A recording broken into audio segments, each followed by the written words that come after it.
What's going on? What's going on, good people? You know what time it is. This is your boy, the Historian. We got a good one for you tonight. Hey, sit back, relax, hit that like and subscribe button on the way in. Let's go. Okay,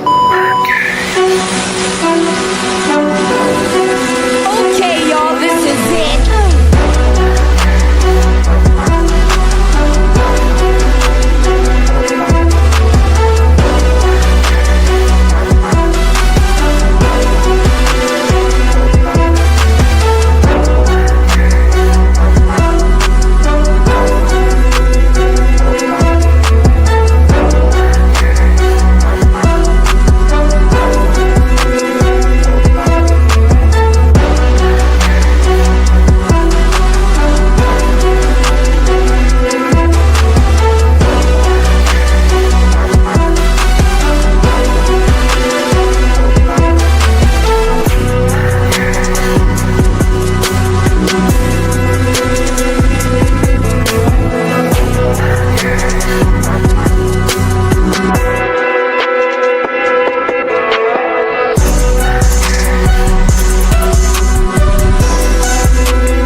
Hey, man, I'm not going to sit here and hold everything up, but I do have to give a quick shout out. Shout out to those Lady Southern University Jaguars for pulling off their first win in NCAA tournament history. That was their first time getting there and getting that win. They've been 0-6. They finally broke through. Hey, good luck the rest of the way, Lady Jags. We already see you. But until then, I got to get the rest of my team, and we got to get this thing right. We got the magnificent BirdCage crew in the building. We got K-Dub, and we got Graybeard in the building. What's going on, fellas? It's March Madness, baby. What's up? So what's up, Mark? Man, yeah, they done madness. Dropped my boys, Georgia. They got it. They butt spanked in the first round. I mean, I'm sorry, but we out of there. But I mean, one and done. It's still a great tournament. It's still a great tournament.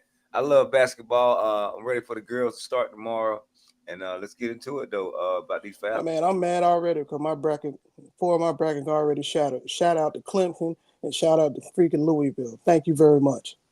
Bum behind ACC.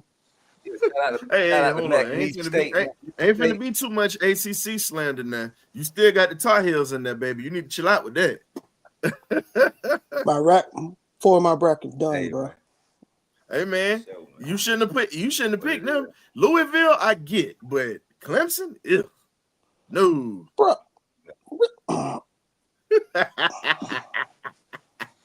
Hey, man, we ain't gonna do you like that. We gonna let that go, man. So let's get to it, fellas. It's been a lot of things going on. We're gonna keep it short and sweet on this one. Ronadle Moore has signed with the Minnesota Vikings. We never got a real chance to see what he would be able to do in this offense with Michael Penix Jr. or whatnot. Honestly, when you look at who replaced him or whatnot, you got production. You got production from Ray McLeod. So we already knew that was going to come, but he was also on a 1-year deal. So, hey, good luck the rest of the way for the rest of your career. I hate that you didn't get a chance to suit up for us, but, hey, it's what it is at this point. Yeah, wish you the best, man. Now, let's get to it, man. Go ahead, K-Dub. My fault. No, I was just gonna say my soliloquy on that. I mean, he wasn't here long enough to do anything, so it's like I can't miss someone that didn't produce anything. I mean, you were hurt and you moved on. I know you're supposed to have blazing speed, but I mean, it didn't really bring an asset to the Falcons. So I mean, hey, I say let's go get Penix some more help via the draft or undrafted free agency market, and let's move forward. For some reason, he seems to be bonding with Kyle Pitts. I don't know why, but apparently they got some kind of bond bro thing going on or something. I don't know. So we're gonna see how that matriculate. But I mean, if MP9 is with it, I guess I got to be with it. That's what I guess I look at. No, go ahead. Hey I'm man, sorry. we'll see how the season turns out. Like I said, Yeah. that fool's still in the doghouse with me. I don't give a damn at this point. He in my No, I doghouse. know, but hey, just because MP9, just because he jump off the bridge don't mean I'm jumping off. I'm still right here with it. Homeboy, I don't give a damn. Homeboy done been here for how long? He done had how many quarterbacks? And we've seen what a rookie tight end look like with 3 different bad quarterbacks. So I'm just saying, I don't want to hear no. I said it this morning and bumper to bumper. If you haven't tuned into it, please check that out. Bumper to bumper this morning. I spoke on responsibilities and accountability. And I'm going to tell you right now, accountability and responsibility ain't that man's strong suit. I just work here. That right there told me enough. But I ain't Steve gonna Weiss, doing it. He said the man. He said the man need to be fed early and often. He started to pout. I understand he's a pouter, but if you feed him early and often, he gets soft and he's made more of an asset to the franchise. I can't help that he gets in his feelings and starts soaking and all this BS. But that's the type of player he is. And you got these prima donnas in this era that crybaby. I mean, I don't know. Face of the so we already get labeled as a crybaby ass franchise. We already get labeled that as fans. So you want that to be represented with your players now? Okay. Trash. That's what we drafted. That's what we drafted. Hey, and guess what? We all know, like he said the first time he came on, that wasn't a Terry Fontenot move. That was Arthur Smith. Trash. But now it's starting to look like Arthur Smith is a bit of a scapegoat with a lot of stuff that's done happened now. Because think about it.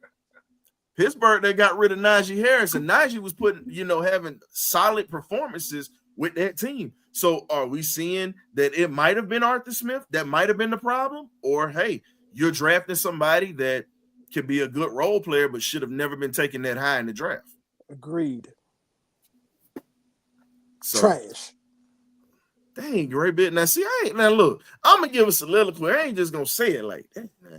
Hey, this is a money year. This is a contract year. But man, go out here 12, 13 touchdowns. They're going to re-sign him. And then you're going to be trash right there. But here's the question. So all this time you've been playing possum and then you get your money. And what is he going to do once he get the money? Is he going to slack off? Is he going to continue to play hard? Because as we always say, we want dogs from day one. We want cats that's going to sit here and play with a heartbeat. I can't deal with cats that's cowards, man. I'm sorry. I said it when we trash. Go ahead. Glenn, man. No, I'm just speaking on what Graybeard keeps saying. Trey, I'm telling you what's possibly could happen. He just shows out this year, has a great year, makes a Pro Bowl, and then they gonna sign him, and then this trash gonna still be on our team. So, well, hell, he made a Pro Bowl before, but he was the alternate. He wasn't even a starter. So all I'm saying is this. Everybody want to sit here and go off this potential. I'm going off of what I've seen. What you see is what you get. Just like the dramatics say, well, what you see is what you get. Some people are made of plastic and some people are made of wood. That's all I'm going to say. Leave it. No. I control the pace of this thing. Here, you don't do that. No, sir. No, sir. We don't do that. But let's get back to it, though. Now we can change the topic. Well, people getting bold today. Outside of Ronadle Moore, the Falcons free agency and moves. The departures and the arrivals continue. What do we have right here? Let's talk about it. Lorenzo Carter just left the Falcons less than an hour ago. He's going to the Tennessee Titans now. Grady Jarrett, as we know, with the Bears. Drew Dahlman with the Bears. Eddie Goldman has signed with the Commanders. And then you have Richie Grant that is with the 49ers. And I'm sure that we'll probably have some more moves, but those are departures. But now, when we get to the quiet moves that have been brought into the Falcons, a lot of people were mad about Diablo coming in here. Look, guy's going to be a solid rotational piece, and with his speed, he'll be able to cover, which we've had problems with our linebackers being able to cover tight ends or running backs coming out of the backfield. You have the safety Fuller, who we just signed, who's a solid pickup, 6'3", 205 pounds, a guy that can actually play deep, something that we were missing with Justin Simmons last year, and we were missing with Richie Grant. So there's a chance we don't even go safety in the draft. Then we have Fox, his teammate, defensive lineman, good rotational piece, solid player. Not a guy that's going to be an impact guy, but he's going to be a good rotational piece. Then you have Keith Taylor out of the Kansas City Chiefs. He's a guy that's going to actually, how can I put it?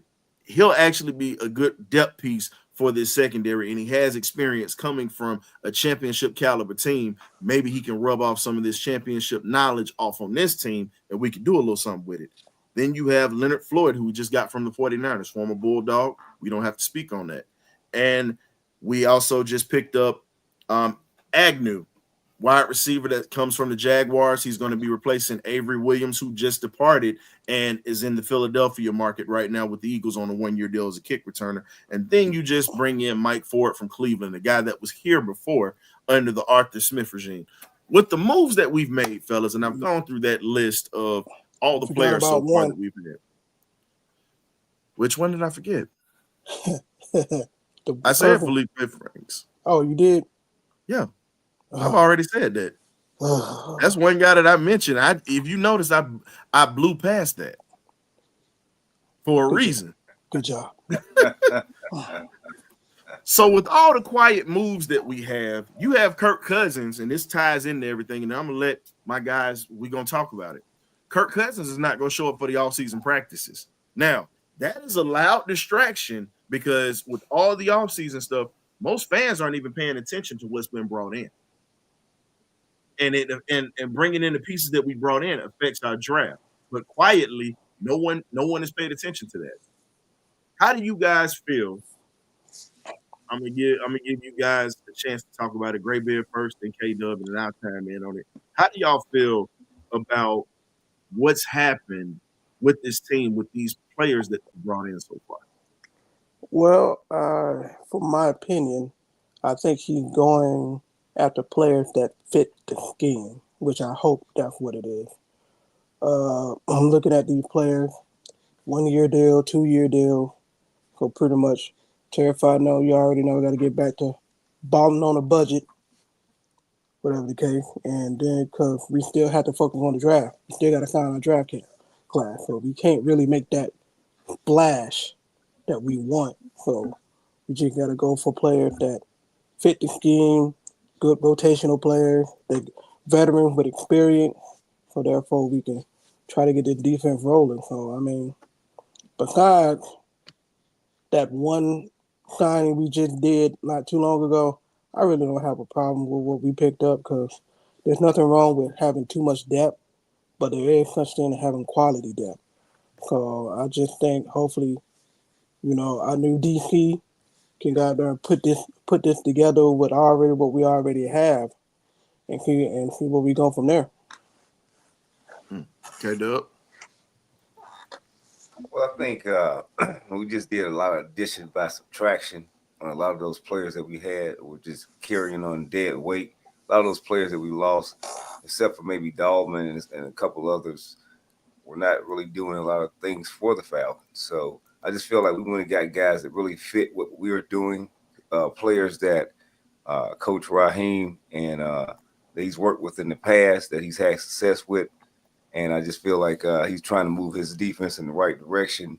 And he's really kind of ashamed of how they played last year and bringing this homeboy in and trying to get it on the right ship, turning it around with Oprah and bringing in guys that fit the bill for what they're trying to do moving forward in 25 and so forth and so on. So I just feel like what they're doing is doing a real clever and inspiring way of building that back end of that roster. So this is what we're really doing, is building the back end of the roster right now and all the pieces that moves we made. I just wish we made a move to bring in a new kicker. I'm really past the coup situation, but apparently they're moving forward with that. But I like the moves they made because it's people that you're familiar with and getting rid of some of this trash that Arthur Smith and Terry Fontenot brought in the couple years in past drafts and the other free agents we brought in the past. So I just feel like we're moving forward in a positive direction. So we'll see how this draft. The draft is the key thing. That's where we got to go get these bona fide starters that we were talking about the last few weeks on the show, and we need to add and complement to the players that we do have, like Gray Beard was speaking about a couple minutes ago. Add to the pieces we do have, like the Jesse Bankhead Bates of the world, and the Drake Londons of the world, and the Bijans and Algiers of the world. Just add to what we really do have, and continue to accent what we got. And like I said, I feel like the pieces we got rid of, where it was time to go, it was time to move them. Maybe not Dahlman, but we didn't have the money to re-sign him, and we just move forward. And hopefully we can go and get one of these centers out of the draft. Hopefully Jared Wilson, because I really like him, and bring him into the fold with the backup Noozle that we had last year. Other than that, that's how I feel about the moves that they made so far in free agency. I don't know if we're still done, if we have how much money we have left under the cap to make any more free agency moves, but I'll give our free agency moves for the money that we had. For the money that we had, and we had to matriculate and make a chicken scratch out of nothing. I feel like we did at least a C plus to a B minus of what we had to work with. But that's just my opinion. Well, I mean, when we sit back and look at it, now you said getting rid of the trash, but they bringing a piece of trash back with Felipe Franks already. So I'm getting, like I said, y'all ain't got it. Now I'm getting ready to get in just like I did this morning. So I'm gonna tell you like this. First off, accountability has been this franchise's shortcoming. That comes from Arthur Blank from the top. That comes from Rich McKay, and that goes on downhill. And that shows with the guys that are on the football field at this point. Now, what I will say is this: the interview that Raheem Morris had on the radio the other day was less than impressive. You pretty much said, I don't have to explain that to the fans. You know what? You don't have to. You're absolutely within your rights. But understand this. Just know the last thing you want to do is piss off your own fan base. That is the last thing you want to do, because we're the ones who spend the money on the tickets.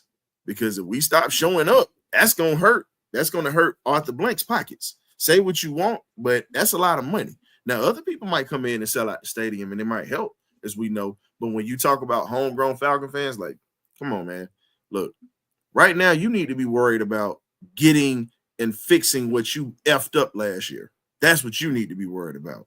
Stop worrying about the noise that's outside. You're going to have noise regardless, whether it's positive or whether it's negative. Take accountability that you effed up last year. Stop dancing around it. As I said before, anybody ever seen the 5 Heartbeats and you know who Sarge is? That is the legendary Harold Nichols, one of the greatest tap dancers in the world. I think Raheem Morris is in the same category with him when he handles interviews, because he tap dances around a lot of serious issues that concern this team. And also when you speak on how you handled this roster when you had a talented team and had the best talent in the division, and you let the team that you swept take the division from you. Again. Now, yeah. So when you look at it, here's my thing. At this point, shut your mouth, do your job. Stop giving people ammunition to shoot at you. That's just, and I'm speaking from a professional level. Stop giving folks ammunition to come at you because of how you handle situations. Let's get this straight. I didn't speak much on Black History Month, but damn it, I'm gonna talk about it tonight. And I'm at the point where y'all got to work with me tonight, fellas, because again, tonight's just one of those nights. Brother, you stand on the shoulders of many who came before you that didn't get opportunities like you're getting. Not many get second chances, like I said earlier today. The ones who got second chances are the ones who won. They gave you a second chance because you were good friends with some of the people that were in the front office. That was why. Truthfully, your qualifications don't really add up. You won a Super Bowl with a team that was already put together. The only thing you had to do was just step in, tell the guys where to go, and the talent just took care of itself. I'm not one for bashing the black man, but I'm tired of the BS, and I'm gonna call you out on it. You have many that have wanted the opportunity to be where you are, who have deserved to have that opportunity. Hell, I could give you one that worked for the franchise that should have been a head coach, Terry Robisky.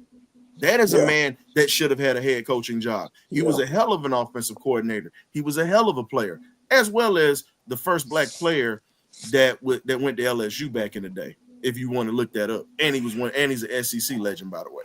But I'm just saying, this man never got an opportunity. You have an opportunity to do something that most people don't get a chance to do. Have a second chance to fix things.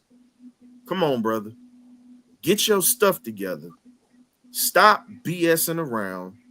Be accountable and take responsibility for the mistakes.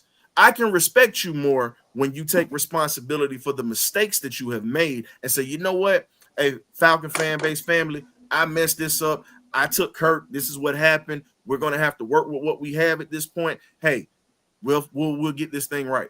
I can accept that, opposed to you pushing that question off and you sitting there tap dancing like Harold Nichols or Gregory Hines at this point.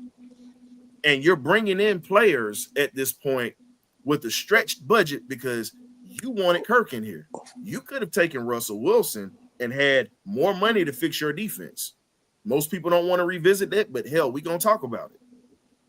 Let's talk about it. Everybody's mad about Kirk, but hell, everybody's like, oh, we don't want Russell Wilson because of the off-the-field stuff. Here's the thing. Russell Wilson would have only cost you $1.5 million. And you still would have been able to bring in better – you would have been able to acquire better talent instead of shopping on pennies on the dime. Leonard Floyd, I'll say this here. Leonard Floyd is a hell of a talent, and he's still producing. Let's be real. Fuller's a good safety. We've got solid pickups, but we don't have elite players that are coming in that's going to make an immediate impact like that. Agreed. So at the end of the day, I'm not going to shake. Excuse my French, everybody. I'm not going to shake ass and shake pom-poms for people's mistakes.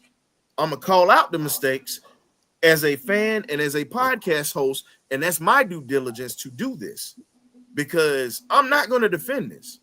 I'm not going to defend BS. I'm going to call BS out, and I'm going to give credit to when credit is due.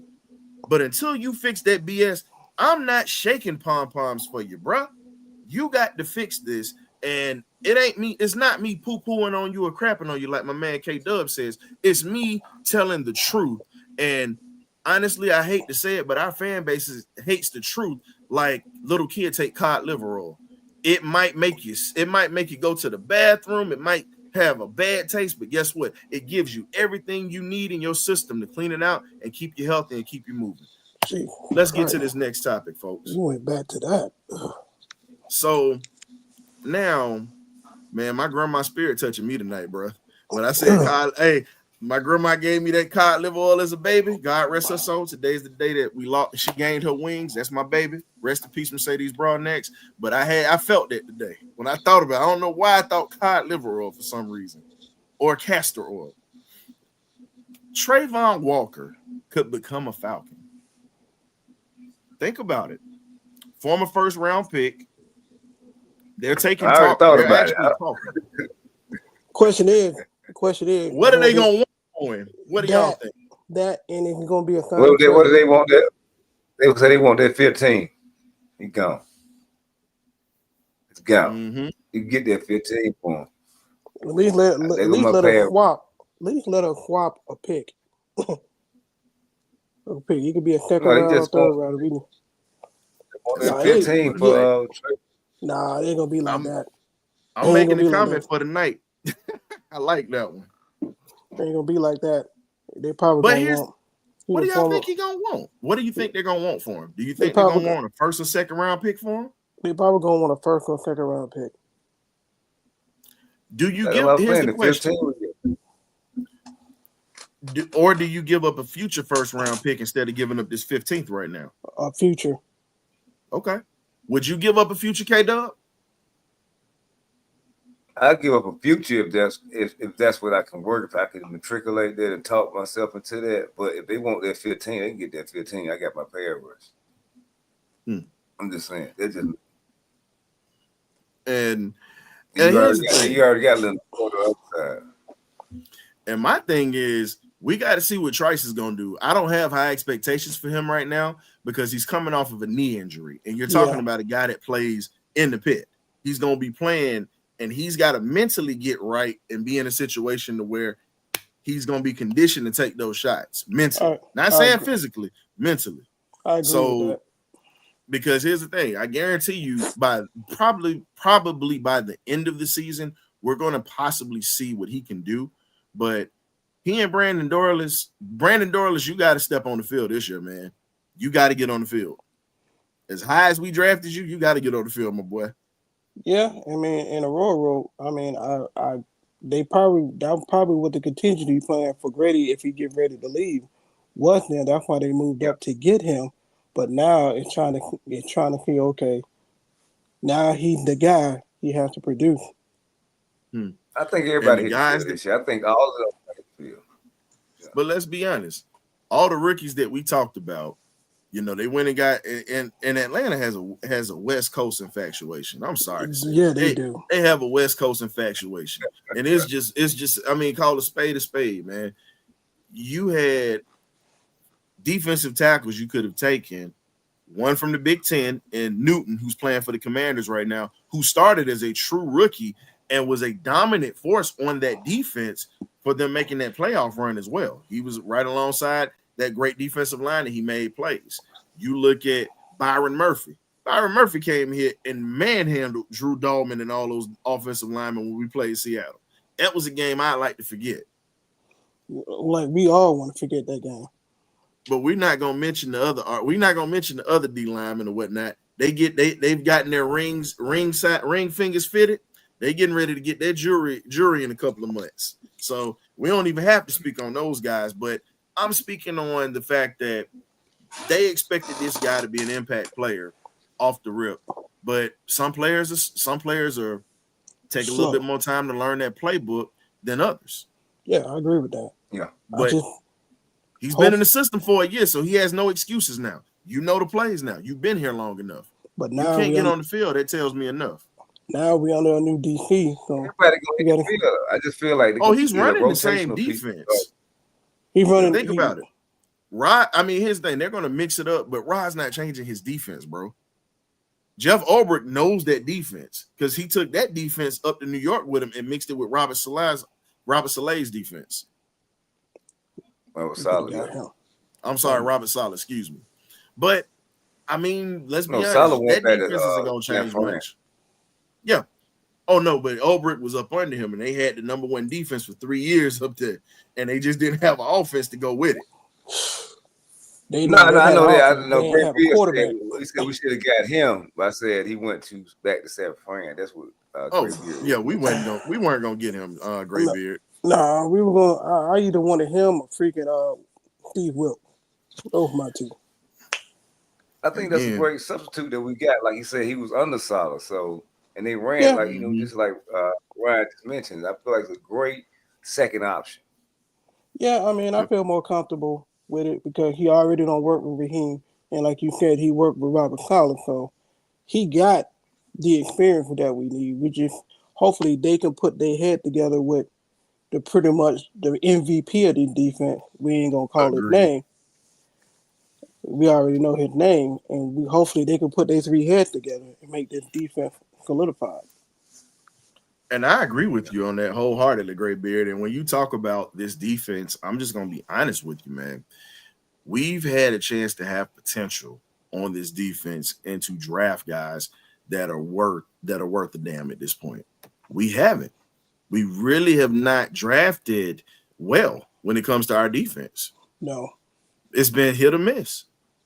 Offense, they've been able to bring in players that are playmakers, but again, I say it all the time.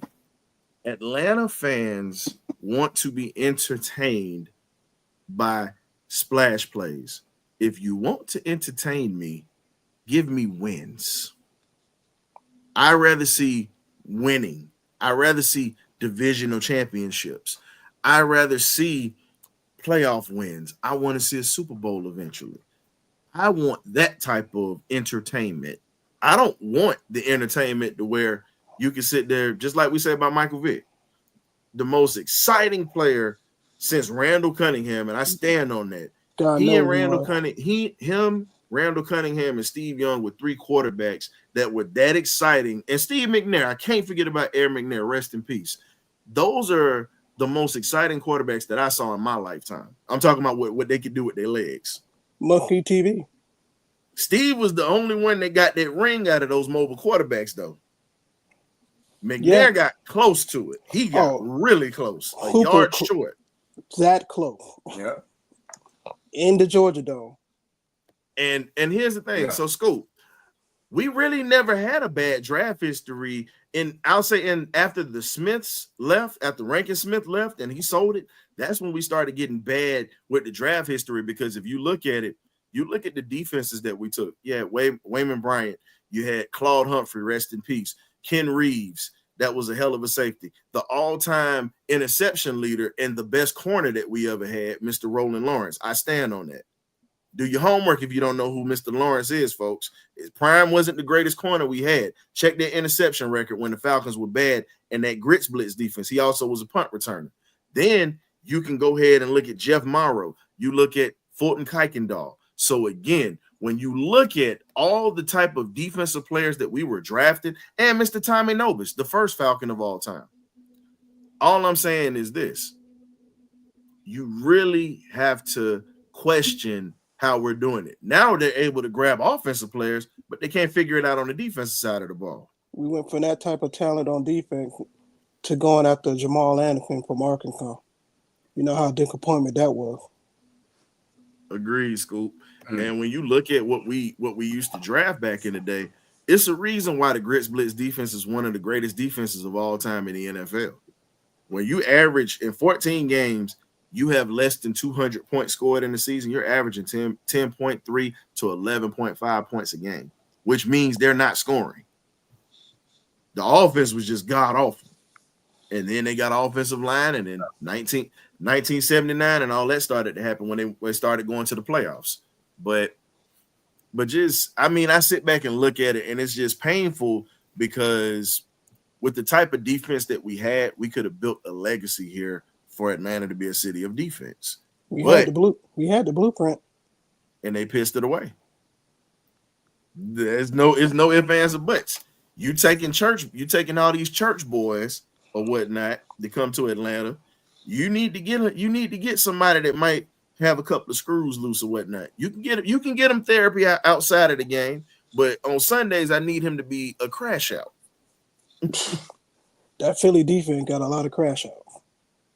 Can we get somebody with a Hannibal Lecter type of mindset? Not where he's harming people off the field. On the field, I need a cerebral thinker like that. That's what I mean when I say that. I just want somebody like Reggie White. I want somebody like freaking Mean Joe Green. I want somebody like freaking Bruce Smith. Give me somebody like that. Man, it's just what it is. I mean, we've had guys that have been, everyone's like, oh, well, this person was good. It's like, look, they made plays, but when you talk about overall career, I'm looking at a body of work. I don't look at just X amount of games that they played in. I need a career when I talk about defensive players that have come through, guys that have put in work. How can I put it? One of the most underrated linebackers in the game was London Fletcher during the 2000s with Ray Lewis. Yep. One of the best. We had a chance to bring him in to help our defense. We didn't do it. No disrespect to Keith Brookin, but Brookin wasn't a London Fletcher. London was different. Remember Paul Wallow? Paul Willerow? Yep. Yeah.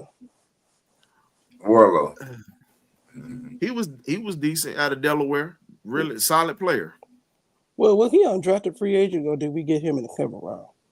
He was either undrafted or he was a lower round. I'm not too certain right off the bat. But he led the team in tackle 2 straight seasons. Yep. And here's the scary part. We have many opportunities to change this franchise right now. Undrafted free agent portion of the draft, as we talked about last week with Steve Weiss or whatnot, and he even said it himself. The scouting department has to do its due diligence when it comes to bringing in that talent. You got to hit a grand slam this year. Got to. as K-Dub, as you say, we got to get guys that can start. That's what we Immediate- have to bring in. Bonafide Immediately. stars. I mean, you just got to go get stars, man. You just got to go get stars. Don't go get no guys with these goddamn C's on their chest all the time talking about, oh, they was captains. No, I need to go get bona fide stars. They are stars. The players, when you cut on film, they just jump out at you. You can't help but to see them on the field. But you know a star. But you know a star when you see one, though. I mean, that's not hard to just, you see a development player and you see a star. I mean, we passed up on and they pass up on him because he had a shaky background. Like Ryan saying, he ain't a choir boy, but he's a star. Quit passing up on the star and take him. Just select him, and then we'll figure it out later. We'll figure out the off-field issue. We'll figure out bring in all that. And here's the other thing that here's the other thing that you can bring in right now. When you talk about bringing in talent with this team, defensively, it's a lot of gems out here this year. Yeah. A lot of gems. Yeah. And I'm telling you, if you bring in, we talking about this corner side. Mike Hughes got to retire eventually. He's a little long in the tooth right now. They gave him an extension because of his experience, but can he stay healthy? My thing is I say go get Kendall Bowler as an undrafted free agent. I'm standing on that. Because you're not going to draft any top corners right now. You're not. I can tell you that now. You're not. But if you end up bringing this guy in, guess what? Let him learn the ropes. Let him get into a facility to where he can change his diet. He can put a little bit more weight on. You got to understand, like Mr. Weiss was saying, it's not the fact that the talent isn't there.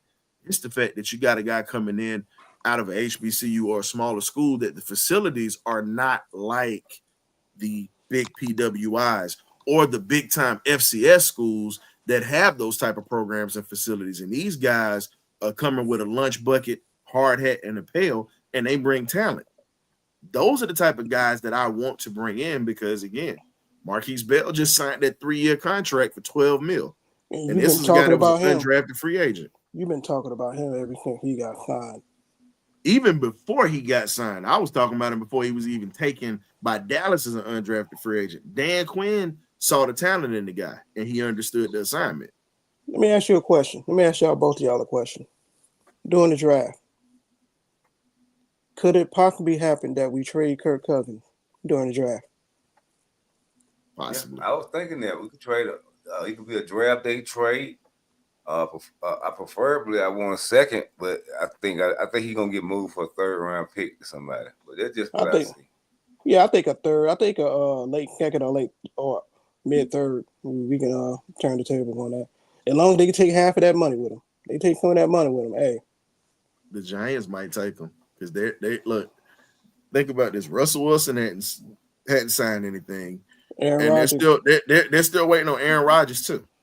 So again, when Minnesota already told. We moved. What you say? You think we can move? No, I can't. Minnesota already Chuck Dukes on Aaron Rodgers. They said, "Nah, bro, you ain't worth it." So, well, they already got Sam Darnold, and they got your boy JJ up there. No, Sam Darnold. Sam Darnold got paid. Yeah, he got paid in Seattle. Sam Darnold gone. Well, my fault. He went to Seattle. No, I don't blame him. Why would you want to bring a drama queen like Aaron Rodgers into the facility, and you have to worry about him destroying the continuity in that locker room? Aaron Rodgers needs to come do TV or something like that, man. Could you see him going back to Green Bay? No. That's Jordan Love. That's Jordan Love's team now. He's not going back. Go back up with Brian. No, he burned that bridge with Brian Gutekunst. He burned that bridge long time ago. With all the stuff that he was doing, the stuff off now. Not saying he's a troublemaker off the field, but the things in he's more of he's an NFL politician. That's the best way to say it. That man got a huge ego. Huge. Did you hear me? He's an NFL politician. Yeah. Aaron Rodgers needs to be sitting on the couch like me and you. Tell him. It's over with. They got I to wish learn I how to could say look. it's I over wish with. I could sit on Pass his the couch with torch. all that money he done made. That man don't stole money. That man don't stole money from 2 franchises, bro. Well, I'm just being honest though. he got a ring with it though, so you can't say that he stole money. Wait, He's got true, 4 yeah. MVPs, 4 so he didn't MVPs. steal money. No, you're right. I'm talking about his last Oh, 2 in New contracts. York he stole money, but Oh, in yeah, Green he Bay, stole. he earned every penny. 4 MVPs, Yeah, that's Super Bowl He MVP, stole. and the Super Bowl. Yeah, Yeah. And 2 Super Bowl all he doing, appearances at that. all he doing is stealing checks these last few years of his career, man. Like Matt Ryan did in the last few years of his career here in Atlanta, man. It's the same thing, man. Learn how to say it's over with. Pass the torch. You are not the young guy. This is a running quarterback league. You can't. I don't see you starting nowhere. I Nah, can't say that about move Matt like he because used to Matt move. didn't have an O line his last 3 years, bro. yeah, And he he was last 3 still years. he was still putting up numbers even with that crappy O line. That man putting up at least 4,000 yards, man. Exactly, and he had a horrible offensive line, so I can't Aaron Rodgers is much worse, and he was a distraction. Matt wasn't. Matt actually handled it like a pro. Of course, now, his wife didn't. Now, Matt's wife went off on Twitter. We all remember that. Now the key thing She with protected her Aaron husband. Rodgers is I'm not saying he won't be I able to want my produce wife and to put do up that too. production. I'm not saying he's done putting up production. You know, he's a great quarterback that's going to go down and be a Hall of Famer. The key thing is throughout a 17-game season, he's not the Aaron Rodgers of the past. That's all I'm saying. Go sit on the couch and use your expertise and that knowledge and analyze like his brother. His brother's a great analyst for SEC Network. I think he'd be a great analyst. Go and do that. I'm tired of seeing you going out there losing it and stealing checks. Let these young guys spin it. If he can control his ego and just take up a backup role, he'll be straight. And that's the difference between he and Matt Ryan. Everybody knew Matt had an ego, but Matt was professional the whole time, even when we let him go. Aaron wasn't professional. No. Aaron was a straight drama queen. That's why I said, I give Matt grace because guys in the locker room was sad to see him go. Guys were actually, when you saw him leave Green Bay, man, them boys were happy. You saw what happened? Went straight to the playoffs the next year. Matt LaFleur was like, Lord, you the guy. Let's go. Matt LaFleur was just like how my boys was on ATL the movie. Got some cutty last night. That's how Matt LaFleur was when that dude left. That man was like, what a relief. Woo. But looking at it, Kirk Cousins has become that. Because if you look at it, he and Aaron Rodgers are 2 of the top paid quarterbacks in the league currently right now with Matt Stafford. So, I mean, when you look at it, those quarterbacks have been, those are the 3 quarterbacks that have made the most money at that position in the NFL within the last 10 years. They've been the ones to make that money. And the only one that won from Aaron Rodgers. Stafford too. Oh yeah, Stafford got the ring. Yeah, Stafford got a ring. That's the reason why. That's the reason why Raheem Morris was able to get a second job was because of a Georgia quarterback. Who'd have thunk it? Hey man, it is what it is. Got to call a spade a spade. Man, the Rams took off when Stafford got there. They took off. They needed a quarterback, and you saw that offensive production just went up, and they were only a throw away from beating Philly in the NFC Championship. I mean, in the divisional round. They were close. And they were doing that with a team that was patched together that struggled during the season. Yeah, but you had the guy on defense that you've been claiming for that we should have got.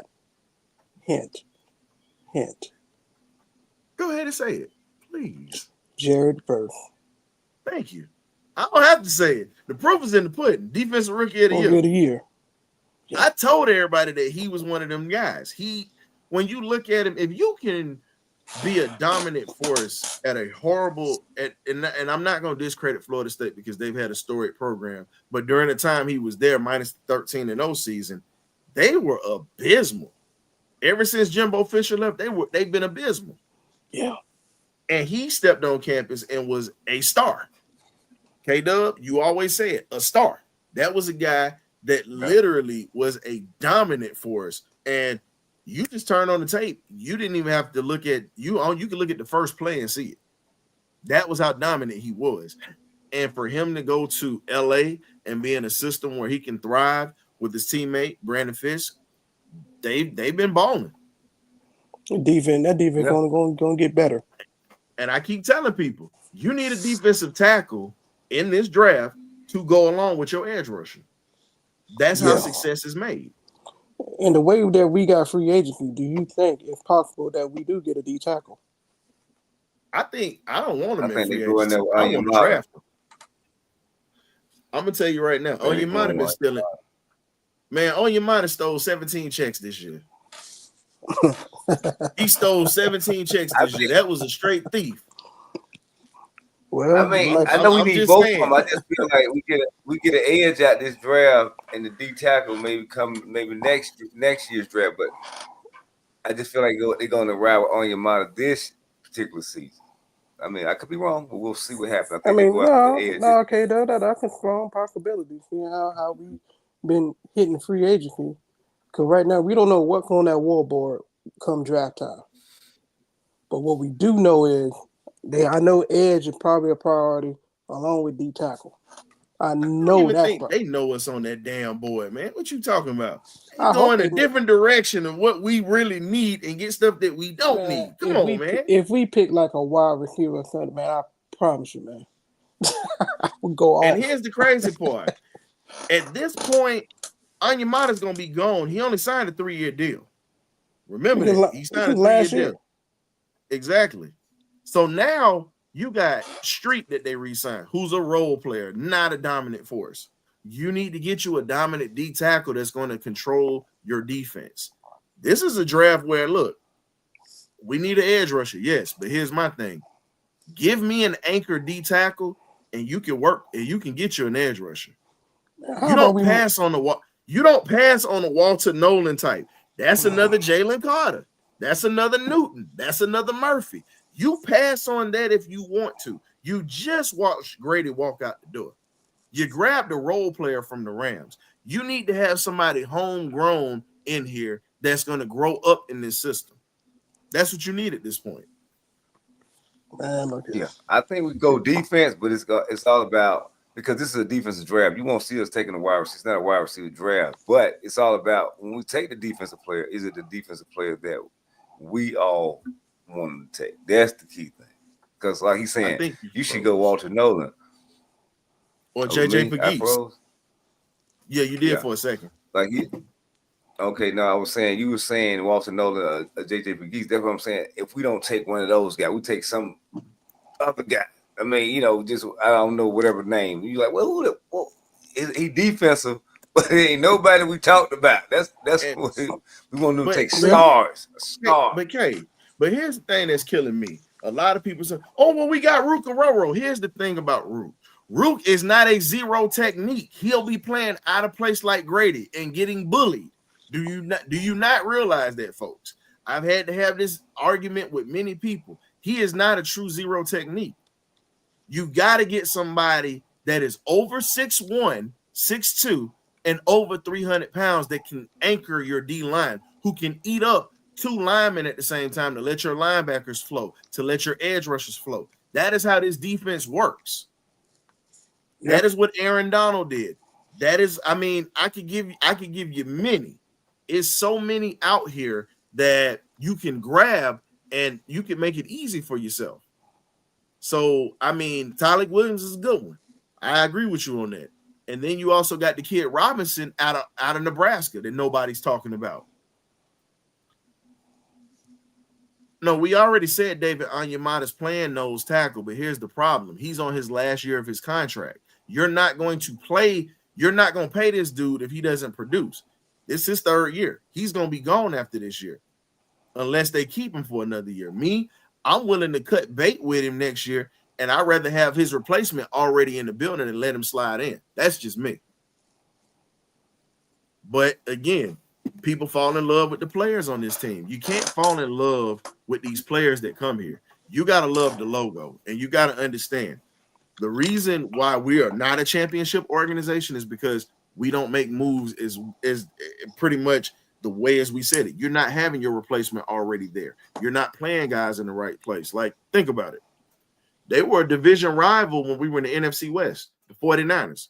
Do you know what made Bill Walsh so successful? I'm asking, do y'all know what bit made? And I'm going to answer it, but I want to hear what y'all think that made him successful. About the logo for him. He got rid of players.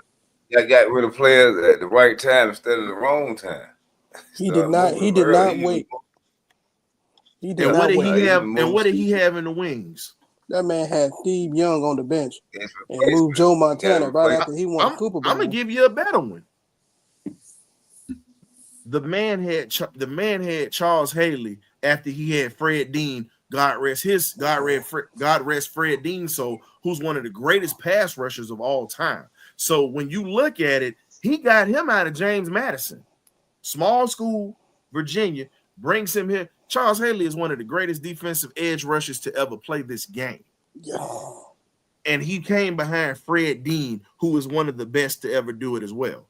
So all I'm saying is we really have to start. You got to start drafting these D tackles. You got to start drafting these linemen. This is the reason why we get bullied. We get guys that are too old, or we get guys that simply can't hold a line in the trenches. They're too small. Exactly. Philly has always understood that. I'm not even just going to say just what they have now. Go back to the Andy Reid days in the 2000s when you look at what they had when they were going to NFC championship games, when they smacked us in the playoffs. I mean, you look at the Tampa Bay Bucks, the same thing. On your model. I mean, not on your model. Chicago, the Bears. The Bears are always going to have a defense. They might be awful, but their defense is going to be right. They getting beat up. Everybody beefing up in the trenches. Now they have an offensive coordinator to go along with their defense, and they just literally just brought in pieces that from that O-line, and you're bringing in pieces that can protect your quarterback. Chicago's going to be dangerous next year. Yeah, Chicago's going to be a problem. Caleb Williams finally got somebody that can call plays and that can coach him up. And it's going to teach him how to be a quarterback, not an athlete. I think DJ Moore finally going to be happy. But here's the thing. DJ Moore's gonna be happy anyway. You get that paycheck. That'd be happy. He wasn't happy last year. But Scoop, man. Now here's the thing. Everybody we haven't forged an identity. The only identity we have is being 28-3, crybabies, and losing. That's the identity we have. The 49ers were a horrible franchise during the 70s. They were competitive in the 60s and the 50s. But Bill Walsh turned that around real quick, bringing in guys, changing everything around, and literally developing homegrown talent and bringing these guys in and letting guys play that can play. And as K-Dub said, you cut guys a year or two before it's time for them to cut. You might have a guy that can play for about 6-7 more years after they played their first 6. But Walsh said, no, I'm going to get you for 2 more years and I'm going to trade you away. Players hated him even on up to his deathbed. They talked about that. But he did not care. But you don't win. You don't win 4 Super Bowls. I'm sorry, 3 Super Bowls at that time. You don't win those championships like that, and you don't have a villain in the front office that's getting rid of folks. You just don't. Man did not care. That's what made that 49er Dallas rivalry so good when Bill Walsh was going against Jimmy Johnson. Yeah, you had two Goliath. No, not Bill Walsh. That was Seifert. Bill Walsh was Seifert. Bill Walsh was upstairs in the front office at that time. I mean, my bad, Seifert, because they were going at it. I was like Goliath versus Goliath. Yeah, but we got to have somebody that's going to be a bad guy in the front office that's going to be willing to get rid of people that players like. Like, my thing is this. All right, you really think Kyle Pitts would have lasted in the Bill Walsh offense? Hell no, he would have been gone year 2, year 3. I'm using this as an example. He would have been traded last year. Think about that. With trade value. He wouldn't have made it in Baltimore. He wouldn't have made it in Baltimore if Ozzie Newsome was still there. Oh no, Ozzie. Why do you think Ozzie Newsome passed on him? Just saying. Ozzie's one of the smartest GMs. They had a chance to get him. They would have traded up. We have to build this team and then be in a position to reload. We're not even in a position to build right now. All we can do is just try to put a Band-Aid on, make it to the playoffs, and then after that, try to rebuild. So what we're going to do for the last, as we always do, We'll open it up for about 15 minutes. We're gonna let some folks come in here, and I'm letting y'all know you got 2 minutes to get it out. Letting you know that now, and I'm putting the time up, by the way. It been not turning 40 minutes tonight. Yeah, No, it's only gonna be 2 minutes. It's 2 minutes apiece. We gonna let folks up in here with I had to get up about 3:10 in the morning. Hey, no, I can't do that. Yeah, that's why I said, hey. I was trying to help me and you out, baby. Shoot. But y'all ain't the only ones. I got to get up early myself. But we're gonna give you about 15 minutes from now until. Guess who's in here? I already know who it is. Go ahead. William Amy, AKA Pink Slip Will, AKA the Axe Man. The bad guy. Hey man, and we got Kool-Aid in the building. Y'all got 2 minutes apiece. Y'all got 2 minutes apiece. We gotta do it like Demond. Shout out to We Talk Hawks TV. All right, Will came in first. Kool-Aid. Will, what you got? Demond. I ain't got nothing, man. I just got to see it, man. Got to see it. I'm just being pitched like how y'all is. I can't predict what's gonna happen. All I know, we got to compete for the division. And once again, Tampa, Carolina got better in free agency, and Saints, we ain't really worried about doing too much. But as long as we stay leveled up and we just take one game at a time and just go from there, man. That's all. We got to see what this coaching staff will bring to the table. Okay. What Carolina do that was so great? Nah, they ain't doing nothing really great. They just add depth on these, like they really trying to stop the run. Like, trying to add depth on these defensive tackles. And I seen that they said that they going for a corner, or they might trade up and get the dude Carter out of Penn State. But who knows what they're gonna do? But I just feel like they're gonna try to compete, even though they're not really ready for competing for the NFC South. But they're gonna fight. I believe they're gonna fight. So. Well, if they get anybody, they're going to go right in their backyard and go get Nick Eminari because they just gave us Fuller. Just telling you, that's what's possibly going to happen. They need a safety because they just let one go. Yeah. So I can see them doing that. We definitely appreciate you, Axe Man, for flying through. We already say 2 minutes apiece. You know how we getting down, baby, because we rolling up out here. We got to get up early in the morning. Yeah. Oh, yeah. Appreciate you, Will. Kool-Aid. What's up, guys? What's up, man? What's going on with Well, it's a therapeutic session. You can't even see nothing but a silhouette in my man's glasses. I try to get you. There we go. Here we go. There you go. To get a little light on me. There we go. Yeah, man. Hey, man. I just had tapped in, saw y'all in there, and I just trying to catch up on a little bit because I haven't been keeping up with some of the moves. I've been hearing it from here and there.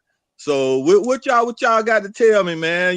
Did they do pretty good on some of the stuff, or are they doing some deja vu stuff, man? That insanity stuff. Keep doing the same thing over again. Balling on the budget, man. I'll say this. I'll say this. Balling on the budget. We balling on the budget. We ended up picking up a few solid players. The 2 impact players that we have supposed to be Leonard Floyd, who we got from the 49ers, and then you also have Fuller, who we just got the safety. Those are going to be your impact players. Diablo is going to be a guy that he has to be put in the right position, and I think Ulbricht's going to do that. And everybody else is pretty much just guys that are role players at this point. And the one bad move they did, they brought back Felipe Franks. But the only thing I'll say that is positive about Franks is a multi-position player, tight end, plays special teams, and he's an emergency backup quarterback. That's the other thing. If anything happens. And he'll block, too. He will block. I give him credit for that. So that was a shout out to Kirk Cousins right there. They want to sit out. Okay. So them pockets tight then. So So we're gonna be going this season like on the little budget then thing, right? Kool-Aid. We going back. Kool-Aid. We going back to the days of paper food stamps, Vienna sausages, and government cheese right now. You get peanut butter sandwiches. Your mom open up. You come up and get your peanut butter sandwich every day in the box. Hey man, we might get lucky. Hey, we might get lucky and get a can of that government peanut butter that used to be banging back in the day. God, I hate that peanut butter. Jeez. Hey man, we used to get that. I can't know. We used to get that on the ship. We had Jif, but they also kept that government peanut butter, that non-disposable stuff, just in case they ran out of the good stuff. I think Yeah, that peanut butter was good old practically spam glue. where you can fry it off, that fried off spam. I don't even think we got enough money to get spam right now. There's people out there that like spam now. People out there that love spam now. I like a good fried spam sandwich or fried bologna sandwich. Yeah, but I don't know how old y'all are, but we got that surplus spam, man. It was so a lot different than going to the store getting that advertised spam. Oh, Lord, I've had that surplus spam before. Yeah. They selling this. Look, they sell it in Save-A-Lot still. Whether you believe it or not, they still sell it in Save-A-Lot. Oh wow! Man. Well, I hope the best for us, man. I'm gonna be starting to try to pick up on that as we get close. I'm gonna try to, as we get close to everything, man. So hope we do good in the draft. Hope we do good in the draft. I am looking for Rook and excellent what is name? The other rookie that we drafted. I hope Coach play those guys. Yeah, Trice. Yeah, I hope Rook and Trice do get playing time. So I'm looking to see them play them like you say.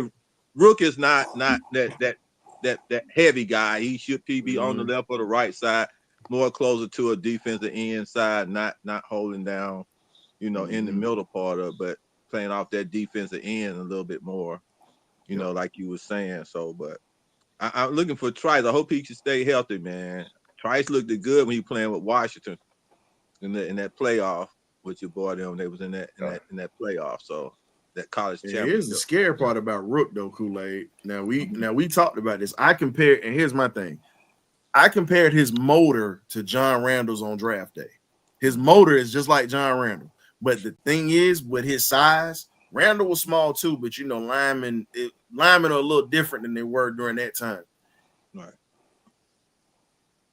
If you put him in his regular spot, if he's playing in a 3 technique or a 4 technique, you got a chance to put him out there where he could cause havoc. But I feel as if we do take a D tackle, I think we need to get a young guy that's going to be, like you said, like how John said, belly in a wheelbarrow, no ankles, and fat on the back of his arms. We need that type of D lineman. That's just what it is to play that 0 technique. Yeah. And Rook will eat, and our edge rushers will eat. I still look forward to Harrison having a good year. Yeah. Harrison, yeah. But tell the people where they can find you at, Kool-Aid. Hey, ATL Kool-Aid drinkers on YouTube, man. Hey, I'm getting ready for that Hawks game. This Saturday I'm gonna be there, and we're gonna be ready to talk about that. So, like I say, both our teams is in the same position, man. Trying to get those pockets right, and see where we go from there. I hope we just do well in the draft, man. I saw Philly did well in the draft, and they drafted them Georgia boys, and them Georgia boys on that defense took them to a championship, man. So, everybody be laughing at me about the young boys, man. I'm leaning more going to get those boys out of the draft than free agents, man. That's what I'm looking at, man. Remember I told you, Kool-Aid, I said that undrafted free agency market has got to be tapped into, and I've been saying it because we put out on this show many gems in that undrafted free agency market. So, hey, we appreciate you stopping through with us tonight, Kool-Aid. I definitely will be checking out your last couple of videos. I got to catch up, man. I told you I listen to you in the morning. If I'm not doing bumper to bumper, I'm listening to you in the morning going to work. That's how I catch your shows. Kool-Aid be up at 2, 3 in the morning, just like John putting them videos out. Man, I'll be Hey, man, we appreciate you coming through, Kool-Aid. Hey, we'll probably end up having a little pop-up show or something like that. Be on the lookout for that, man, because we definitely I definitely will, man. I definitely will. All right, Kool-Aid. All right, that's man. our boy Kool-Aid, man. Appreciate Kool-Aid of ATL Kool-Aid Drinkers and We Talk Hawks TV. If you're an Atlanta Hawks fan, please check out our brothers over there at We Talk Hawks TV. He's definitely a main fixture. Damon. So gotta close this thing out, folks. Hey, on August. I'm already ready for football season. You see what my mind is. Well, we ain't even had the draft. Well, actually, football starts next week. Hey, yeah. But next on the 27th of this month, we're going to have Mr. Maurice Wells coming in, former Ohio State running back, my old high school teammate. Played at Ohio State, played in a couple of national championships. Definitely a great guest. He's going to talk about his times at OSU and how the game has changed. And then we also got in the future coming, we have an NFL agent coming through. Really a sports agent, not just NFL, sports agent from the Southern University, Mr. Jacoby Jones, former SU Jag defensive back. It's near and dear to my heart already. And he's now currently a sports agent who's going to break some things down on how the process goes behind closed doors with negotiation and so many other things. But I'm not going to sit there and give you too much on that. You got to tune in and hit those likes for us. So for myself, K-Dub, Graybeard, and the other members of the magnificent BirdCage team that's in the chats and that's actually behind the stages, we appreciate y'all hard work. And we thank you guys for tuning in tonight. So y'all have a great weekend. You either get right or you get left. We out of here. Peace.